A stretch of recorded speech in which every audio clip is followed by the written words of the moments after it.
Priority setting is a huge one. The feeling that everything must happen right now, everything is urgent, you have to please everyone.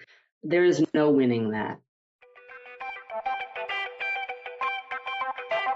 You're listening to the No Labels, No Limits podcast with best-selling author Sarah Box. We focus on the mantra, no labels, no limits, no excuses. And now without further ado, please welcome your commanding coach with plenty of chutzpah and heart, Sarah Box. Welcome to another inspiring episode of the No Labels, No Limits podcast. I'm Sarah Box, your host, and today we are thrilled to welcome Rachel Krinsky, a seasoned nonprofit leader and executive coach. At RK Advising, Rachel empowers leaders to take their roles with less stress and more joy, ensuring their impact is both profound and sustainable. And I know for all the nonprofit listeners, those are words we talk about a lot. So that's going to be right at the heart of it. As a TEDx speaker, though, and a coach specializing in nonprofit leadership, Rachel's approach is grounded in evidence-based practices tailored to the unique challenges of the nonprofit sector. She has a master's degree in social work and advanced certification. She advocates for balanced living and embraces outdoor adventures with her family. And we're going to talk specifically about the type of work she does and how that can help all of us. So stay tuned, join in as Rachel shares her education, expertise, and insights on building a more connected and resilient leadership. So with that, let me formally welcome you, Rachel, to the podcast. Thank you, Sarah. I'm so happy to be here with you. Well, I'm glad to have you because as someone who loves nonprofits myself, I'm always interested to learn from others who work deeply and come from a different place than I do and a lot of my other guests with that work. But I want to start by asking you, what inspired you or motivated you to shift from being a nonprofit executive to a coach? So, Sarah, I was a nonprofit executive director for over 2 decades in 3 different organizations, and I really loved the work. I loved the creativity of it. I loved making an impact. I'm a big picture person.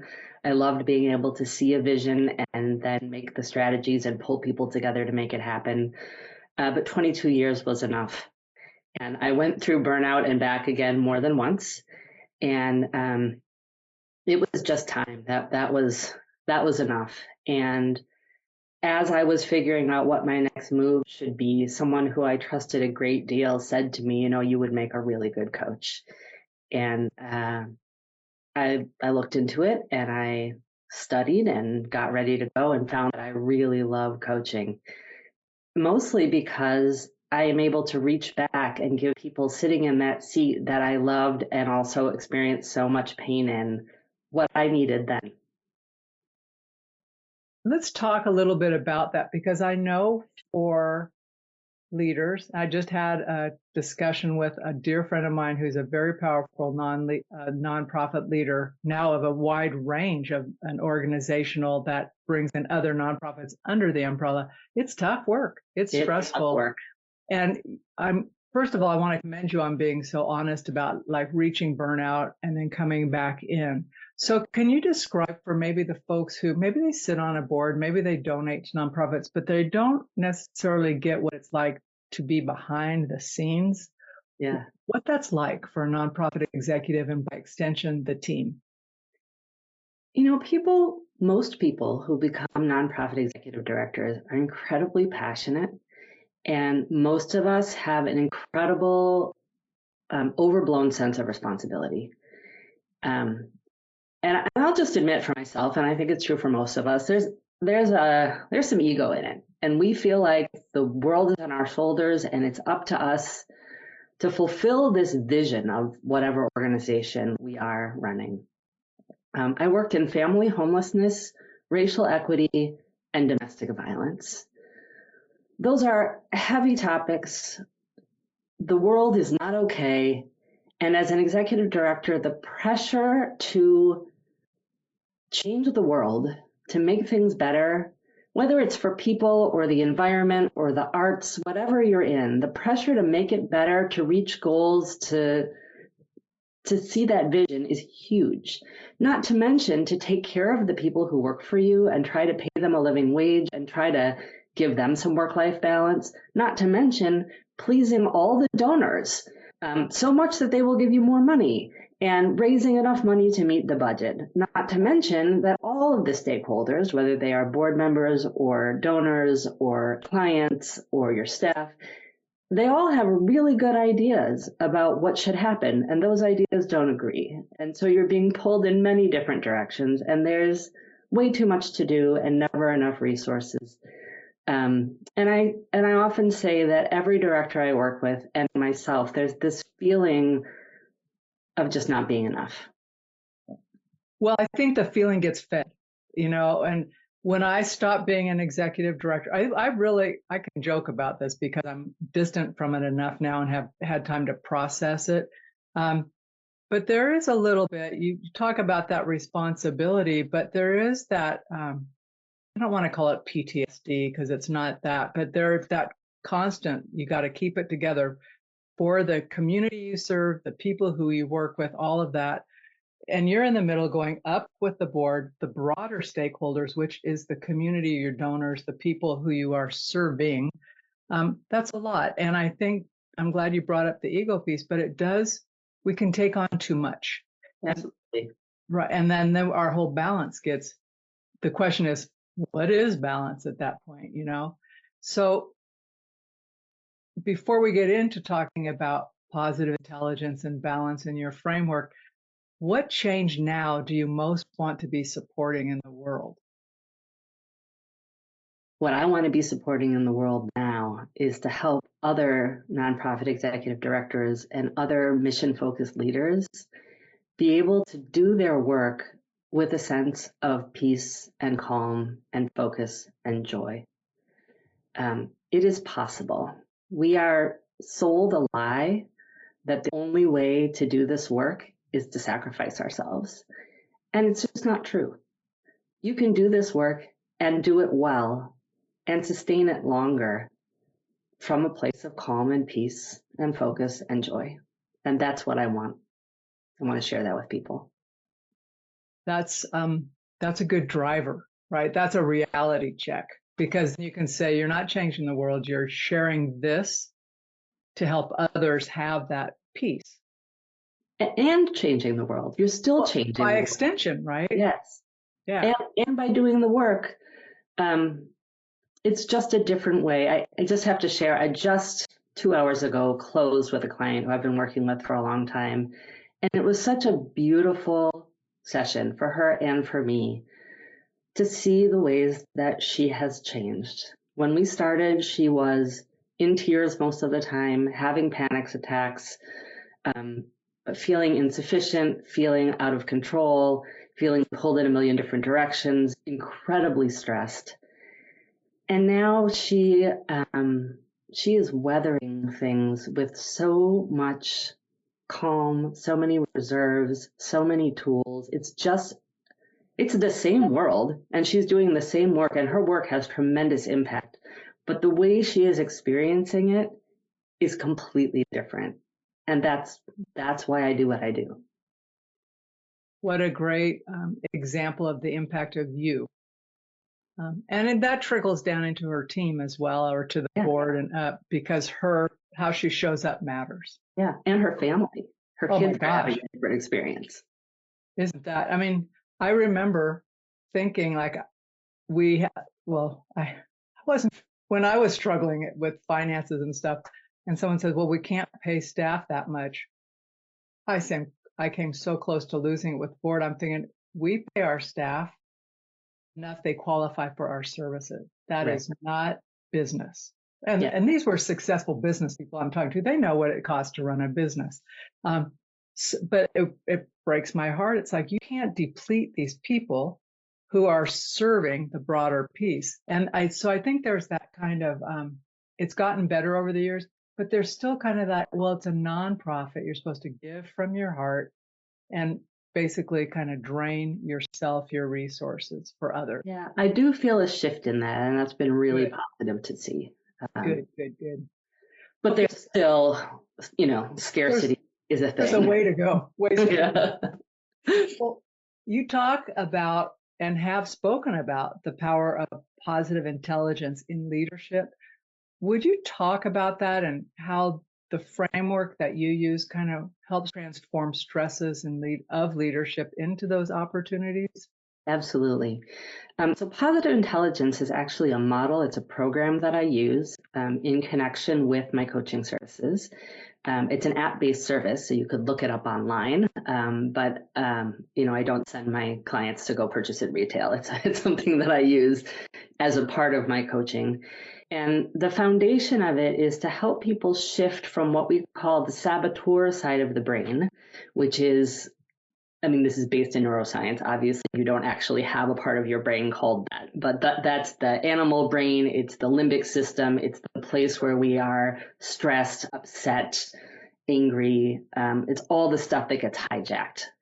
So there's that side of the brain. And then we have what we call the sage side of the brain, which is where all that calm, clear, resourceful, creative, generous, empathetic, innovative, all those tools that help us be our best selves, those parts of the brain that are obviously called much more scientific things.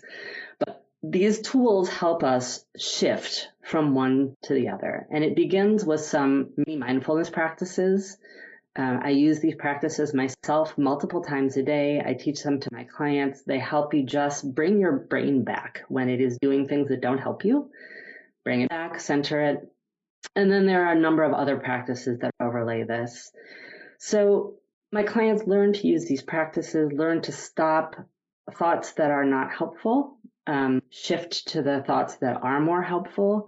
And in addition to these practices and tools, then we're using insight, we're using questions, we're using a lot of other exercises to move into being innovative, being explorative, looking at problems from a new perspective. There are a lot of really interesting things that we do to have an experience like the client that I was just talking about. I do want to interrupt myself to say that this is not toxic positivity. I have no use for that. I heard someone just this morning say it's not that like good vibes only stuff. It is important for us to be angry, to be afraid, to be upset, because all of that says that something's wrong. And we need to know that. And most of us who are in nonprofit work are there because we are angry or upset about things that are wrong with the world. This is about being able to recognize that, see it, acknowledge it, and then not get stuck there and go into a downward spiral and be able to shift into what can we do about it and how can we use our power for good. So I like that it's not toxic positivity, because honestly, we can find a different way to perceive what's going on. But if we tune out things, we don't get that recognition that something's wrong. And sometimes it is that like there is a danger we really need to be aware of. Sometimes it's like that. I think I call it my kind of like sneaky feeling where I'm thinking it's not obvious, but something's not right here. So what could you or would you be willing to like walk us through one of those exercises? Are they short enough that you can share? I'd love to. Oh, that would be super. Yeah, so we'll start with just a very short one. Positive intelligence goes by PQ for short, which is like IQ, but PQ, so kind of cute. And we do PQ reps, which like if you go to the gym and you lift a barbell, that's a rep to strengthen your bicep muscle. We do PQ reps to strengthen your mental muscles. So I'm going to do just a couple of minutes of PQ reps with you. And to do that, I'm going to ask you to close your eyes and sit with your feet flat on the floor and your spine open. And everyone who's listening can do this with us. So take 2 fingertips and rub them gently together with so much attention that you can feel the fingertip bridges on both fingertips. And let go of any thoughts you might be having so you can focus your full attention on the details of your fingertip bridges.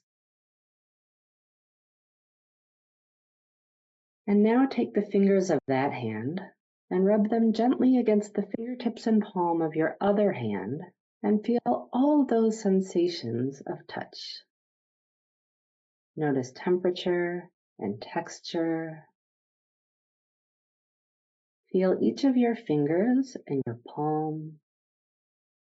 And as thoughts arise, just gently let them go.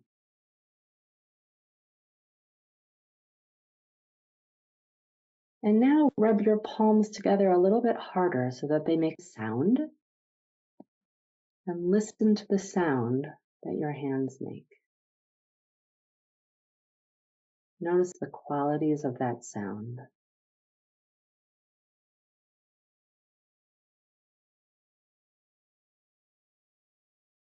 Now let your hands fall into your lap, but keep your sense of hearing and listen to all the ambient sounds in the room.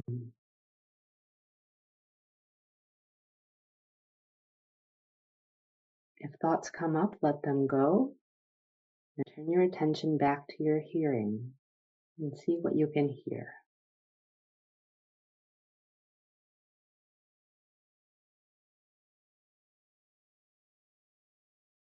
And now feel the weight of your hands, arms, and elbows wherever they are resting. And feel the weight of your seat on your chair. And feel the weight of your feet on the floor. And with your eyes still closed, notice what's different after just a couple of minutes of PQ reps. And whenever you're ready, you can open your eyes and share it with me. That was great. Number one. Yeah. So I could feel my heart rate slow down. And it wasn't that high to begin with, but I could just feel it slow down. And just become a little more present. And then it was fun. Like when I was feeling stuff, I'm going, oh yeah, I need some hand lotion. Yes, right. But that was fun. It was really fun. And then rubbing my hands, I could feel the heat as well as all of that. But, and mainly I just got focused, like internally instead of way out thinking about what's next, what's my next question, what do I have to do for Rachel or the listener? Right. Did you notice anything about your mind chatter? It got more quiet. Yes. Which my mind's a key piece. So all those things happen, and when you focus on physical sensations, your mind chatter slows down, which means that if we were in a coaching session and then I asked you a really good question, your mind would be much more resourceful to come up with interesting answers. Yes, it would. Mm-hmm. Yeah, it would. So listeners, I failed prior to doing this to say if you were driving a car, wait to get home to do this. But I'm going to trust that you're all grown-ups and think, I'm not going to close my eyes. We'll do this later. Yes, although I will share, you can do PQ reps in a car with your eyes open by feeling things and noticing things with your eyes very carefully. I do that when if I'm driving in traffic and it feels like too chaotic, I will just kind of not close my eyes, but go to soft vision. And then I just start, my body just starts going, oh, isn't this interesting? Yeah. It's not a single motion. It's like you can see the dance of the energy kind of going. Yeah. I know it sounds weird, but that doesn't sound weird to me. Sometimes I just feel the steering wheel, or I'll look at the leaves on one tree. Yep. So, whoa. Okay. I'm going to get back on what I was. You calm down too much, Sarah. It won't take me long. Although I'm not drinking coffee this afternoon, and so I'm good. I'm just little water here. I'll be amped up. Speaking of water, though, I do have a question later for you about that. When folks, this is a question. When folks work with you, Rachel, how long, like you talked about this gal you were working with, I'm assuming it's a gal. How long are folks working with you? Not necessarily they have to, but before they start noticing improvements in their own balance and how they're experiencing work? Yeah, so I would say that people start to notice a difference immediately because the Positive Intelligence program, which is app-based, starts right away to make some behavior changes. And so people start to have aha experiences and some shifts in their thinking right away, which is pretty exciting. and then it grows. And so I work with people for a minimum of 6 months because it takes that long to make the deep shifts and to make shifts that will last. But change happens right away. And then, as we all know, behavior change is not linear. So it happens and then it falls back and then it shifts and then it moves again.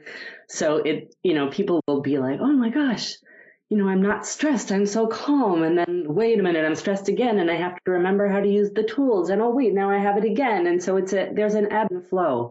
But some things start to happen immediately. And the other piece is that we are working on specific pieces every session. So people will bring in a specific problem, a conflict, a challenge they don't know how to solve. And by the end of each session, they walk away with a strategy, some tools for that particular problem.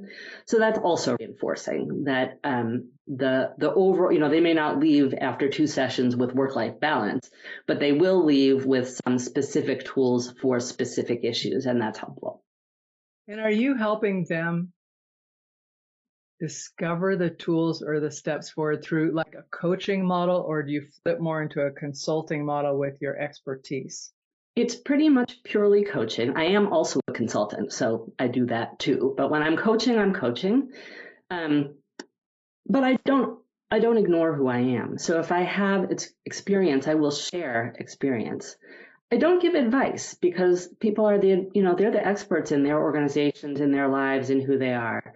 But, if someone is working on developing affordable housing and I have done that, I will not pretend that I don't know a thing if it might be helpful to them. Like, let you struggle a little longer. Yeah, I wouldn't do that. No, it's helpful to share resources. Yeah. No, it is. I'm curious because that is a question that comes up often for me. It's like, well, will you tell me what to do? And I'm thinking, well, let's recall the relationship we're in. Yeah. I will help you. And if you're asking me to switch my hat, let's do that. But I don't want to intermix it in what we're doing. Because it's easy for folks to say, just tell me what to do. I'm thinking, I'm not in your shoes. Yeah. So do you see the same level of burnout that you were experiencing, or what has changed, if anything, in that regard?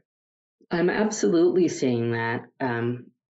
And I'm also seeing it turn when people get good coaching. So another example, there's a one I've been working with for about 5 months now who came in feeling like she was just ready to run away. An executive director of an amazing organization. This one happens to be an environmental organization. She loves the organization. The only reason she was not running away is that she would feel terrible abandoning the organization, which is often the case. Now she doesn't feel that way. Now she feels like she's going to stay for a while because it's good for her and it's good for the organization. And she's just curious. Now she's just curious about what might happen next and how she might respond to it. And it's a completely different experience. She is not feeling burned out. She is also curious about what she'll do next, but next now might be a few years off. So it is possible to shift this. But yeah, burnout is really, really happening in the whole sector, and especially for executive directors because of all the things we said at the beginning. Expectations, demands, lack of resources. Rachel, I'm wondering, I know that when I got in and I was asked to be an executive director way before I became a consultant and then coach, I didn't know anything about running a nonprofit. I had a heart and a desire to serve in that field. That propelled me, but it wasn't enough. I had to really up level, like even what does it mean? What's the structure? What are the rules? All that stuff. So do you find that there are leaders who don't have, like, I'm going to say business, but it's really nonprofit business background structure who are struggling? Yes, but I would say that is not the biggest pain point. What is? I'm the same story. I started as a baby executive director. I knew nothing. I learned everything in the seat. I think that's okay with people. They are willing to ask questions. They are willing to learn. People are willing to help. I, like so many executive directors, had talented and dedicated board members who taught me a lot of things. Like, we're scrappy. We'll figure it out. Well, we're in the seat. We're going to work hard. Solving the puzzles is not the problem. I think the problems are exhaustion and lack of boundaries, expectation. So the things I really focus on. So yes, exhaustion, work-life balance, lack of boundaries. So there's that whole category. Stress, which comes from that. It also comes from the sense of scarcity, and there are lots of ways to approach that. Some of it is mindset. Some of it is making decisions about what you actually can do, how far you can reach. Sometimes you have to make hard choices, but can you put a circle around what you can actually do so that you and your staff are not just miserable in the sense of scarcity? Priority setting is a huge one. The feeling that everything must happen right now, everything is urgent, you have to please everyone. There is no winning that. And so helping people think about priority setting in a different way. How do you look at all the spinning plates and decide which ones are going to get attention and which ones can be put down and which ones can be handed to someone else and which ones are just going to break? So that you acknowledge some of them are going to break. Yes, yeah. Some of them are going to break. Yeah, but I think we don't want to believe that when we're leading, right? We want to think, no, I got all of it. I can handle all of it. Yeah. No, you can't. That's why coaches are good. They're going to look at you and say, they're going to love you, and they're going to say, no, it doesn't work quite like that. Well, or often I'll just say to people, how is that working for you? Do you want to keep being like this? Yeah. Well, that's what I mean by just pointing out, like, hey, there's a tension here. We should. Yeah. And then sometimes just flipping things on their head. One of the wonderful things about coaching is just having a minute to breathe and talk to someone who isn't your board member and isn't your staff member and doesn't have a stake, but does have the experience. Many people tell me that they choose to work with me because I've sat in the seat. And so to be able to talk, one of the things that comes up often with my clients is this piece about, I'm so overwhelmed, but I don't want to hand anything off to my team because they have too much to do and I'm trying to protect them. And as we work through that, it turns out that there are team members who really want opportunities to learn and develop. They're just waiting for them. Yeah, they're just waiting. And maybe there's something else that come off their plate. But this hoarding of work isn't serving anyone. And of course, that's not the way the director is thinking about it. But it's pulling these things apart. Yeah. I know there's been a couple of instances where the same thing. I mean, what you just said made me smile because I'm going, oh, I just had that conversation not a couple weeks ago. Yeah. Well, we can't put that there. They really need this. And I said, well, they really need you to lead. So how do you guys could they co-lead? How do you guys want to go from here? And they came up with they worked it out in part of our coaching session. But I watch the impact of that. And I'm going, you watch, your solution is going to help emerge something you guys could have never envisioned. Yeah. Because you let go. Yes. Well, and that's the other piece, Sarah, which I know you've seen too. People will say, I try to give away this work and then they keep asking me questions. And it turns out that you have not actually let go. And every time they do the work, then you second guess it and you want to change it. And it's like, are you going to trust your people to do the work, even if they don't do it exactly like you would? I'm telling you, I'm a control person in that way. I've gotten so much better over the years. But when I went back to school for my master's, so I was into my 40s by then, but I'm like doing schoolwork, working full time. I'm home. My husband goes, I could do our finances for us. And I said, oh, that would be helpful. And he says, no, this is how the rest of the deal goes. You don't get to micromanage. I don't do the checkbook like you do. I'm not going to balance it like you do, but I will make sure everything's good. And I'm going, I will tell you, I felt like I was right back in an executive director and going, oh, I don't know if I can handle this. But I did, because the choice of not doing it was worse for me. Yeah. And you know what? These 15 years later, he does it way better than I do. He catches stuff I wouldn't care about.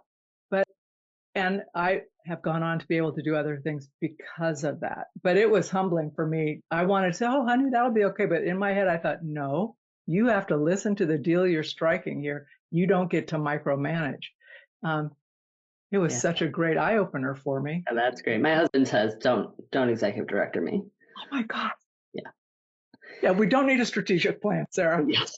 I'm pretty sure you do. But the other thing I'll say that's hardest for many of my clients, and frankly was hardest for me, is the internal conflict. Yeah.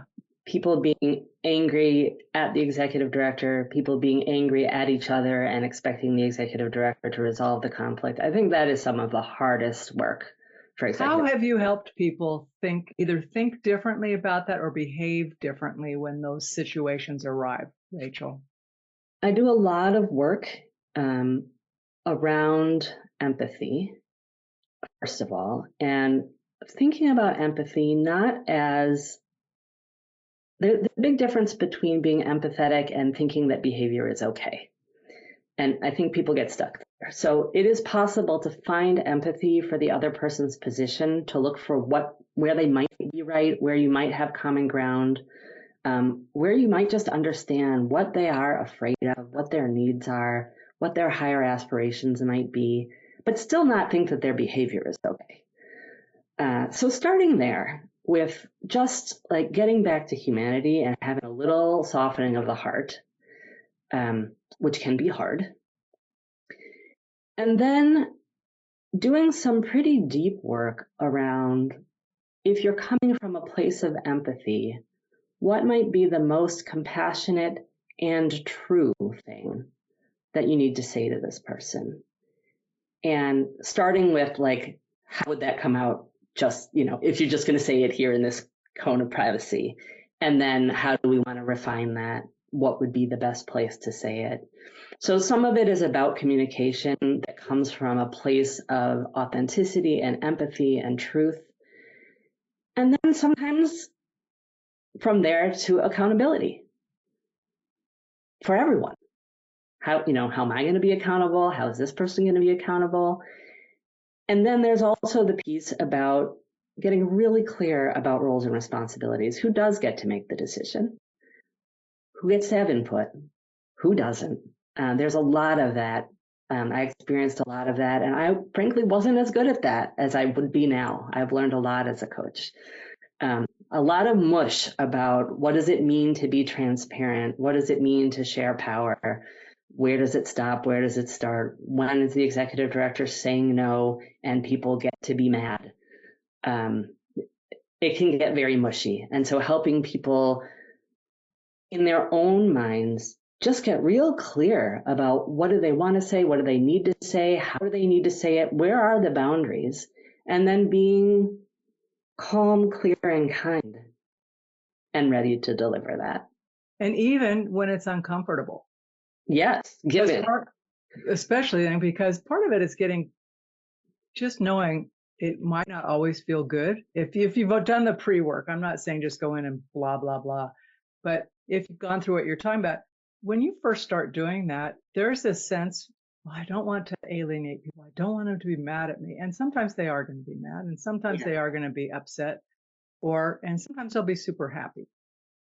But your job's not to control that. If you've done what needs to be done, what's true and authentic, people just want to know where they stand and what's happening. But it takes a while. It took me a while to feel comfortable saying no. Mm-hmm. Not so bad with the staff because I had a good relationship with them, but also when I realized I was being pushed around from a grantor or the board, like I'm thinking, this isn't right. You need to figure out how to appropriately set some boundaries. Yeah. And I wished I would have had a Rachel with me alongside them because I would have made fewer mistakes. I made a couple I had to backtrack a little bit to repair some relationships. Yeah. But I learned a lot. I learned a ton. Yeah, I learned a lot from my mistakes too. That's how we get here. I know. Well, and it's okay. And it's okay to laugh about them and you go, yeah, that wasn't my best self on that day. Absolutely. And I still have those days. So you've been talking about leadership and how it can be isolating and really why people can feel connected and relief just, I don't want to say just like it's little, but just from showing up and being with you, right? It creates a space. I think it creates hope also in that room where you can be yourself.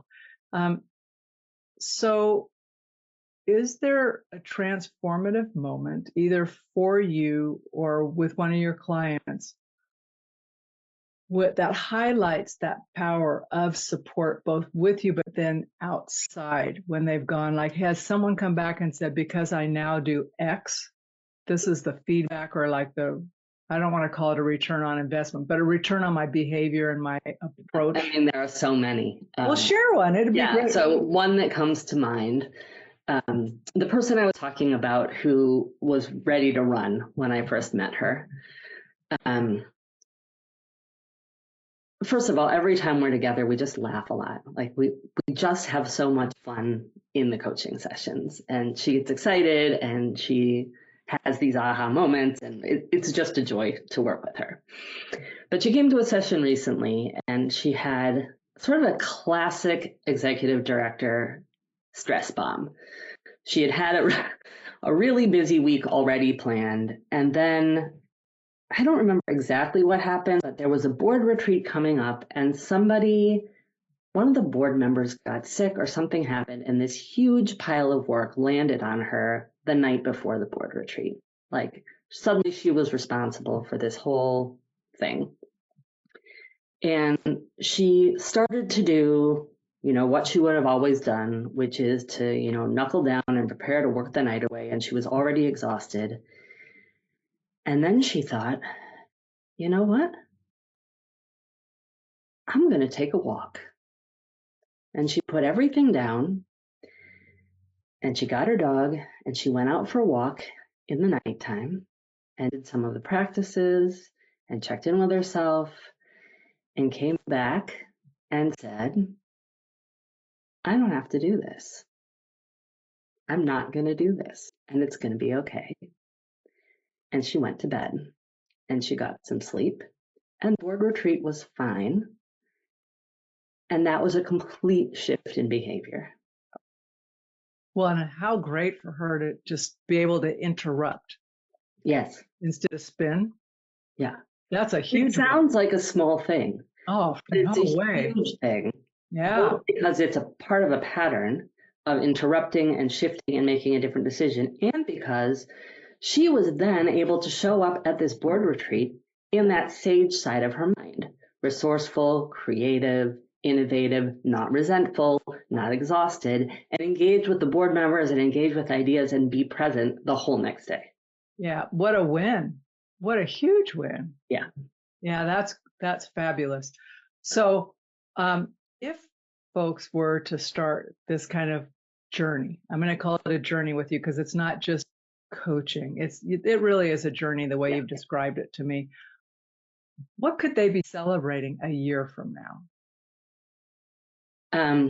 Better work-life balance, less stress, a series of practices, little practices that are tactile and mental and humorous that would just be embedded into their life and the way they do everything. Better relationships, better wellness, better focus and productivity, all of these things. That's a nice promise. And, we are coming up on Thanksgiving and the holidays in case people want to give themselves a gift that will last way longer. Yeah. The other thing I'll mention is that I do a free discovery session. I call it a leadership wellness boost. And it is truly free and there is no hard sell. So if anyone would like to come experience a little bit of what this is like, I welcome them to do that. And, I don't do any arm twisting. So. I'm not sure you're capable of arm twisting. Oh, come on. I was a really great fundraiser, Sarah. That's a different kind of arm twist. And truly, I did not twist arms then either. I just think you have a force energy, not a force like forceful, but a force energy that would invite people to want to be part of what you're doing. Thank you. It kind of just comes across. So I do want to encourage folks to take advantage of that. That is a generous offer, but also it's a great way to go, oh, okay, this isn't scary. This feels good. Or, oh, I get it. And it might not be for me at the moment, but at least you can at least go in and check it out and it also tells your brain, this is in my humble opinion, when we reach out and ask for something like this, it's telling our brains we're worth it. That's right. And that is something when you're feeling stressed, just to say, hey, I got you. You're worth it. Let's find out if there's relief from this and it may be a different way of living and perceiving and engaging, especially in the nonprofit sector. Yeah. So I have a last question for you, Rachel, before we sign out. So you say water plays a significant metaphorical and literal role in your life. Yes. Will you tell me how water does that, what its influence on you and your coaching style might be? Absolutely. So I am an avid outrigger canoeist and sea kayaker and swimmer. I love the water. I would like to come back as a river otter, please. Anytime I am in or on the water, it's like instant peace for me. So that is what I'm doing much of the time that I'm not coaching and consulting and hanging out with my husband. But also water there are so many metaphors in water. The way that water is sort of all of a piece and also separate from itself, the way that water takes so many different forms. I'm also a nut for water sounds, rain, brooks, anything. Yeah, I could talk about water all day long. You do live in the right part of the country for water. Yes, then. I do. Not a shortage for you. So Rachel, as we're ending the podcast, I want to leave you with the last word. What do you want listeners to take away? We'll put everything in the show notes so that you don't have to tell them about how to connect with you. We'll put that in there. But what do you want us to go away from this conversation with and take with us? I think I'll just repeat that for those of us who really want to change the world and aren't satisfied with the fact that things are as inequitable as they are, that things are as poisoned as they are, that the world just has to be a better place than it is, we can do this work and we don't have to be in pain. We don't have to be smushed. We don't have to be sacrificed. And my mom said to me one time, Rachel, you don't have to be lying flat on the floor to ask for help. So I think I'll just leave you with the words of my mom. Oh, that's brilliant. Nothing more for me on that one. It's too true.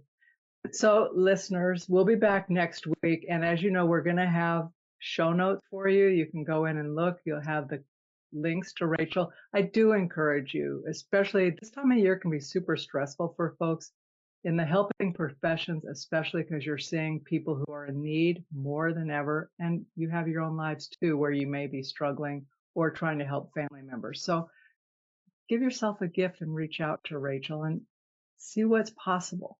And with that, I will see you all next week. You've been listening to the No Labels, No Limits podcast with best-selling author, change agent, and strategic business coach, Sarah Box. You can grab the show notes and find out how to work with Sarah at sarahbox.com/No Labels, No Limits podcast. We'd love this podcast to reach as many people as possible. Please remember to rate, leave a 5-star review, and share the podcast with someone you think would get value from this conversation.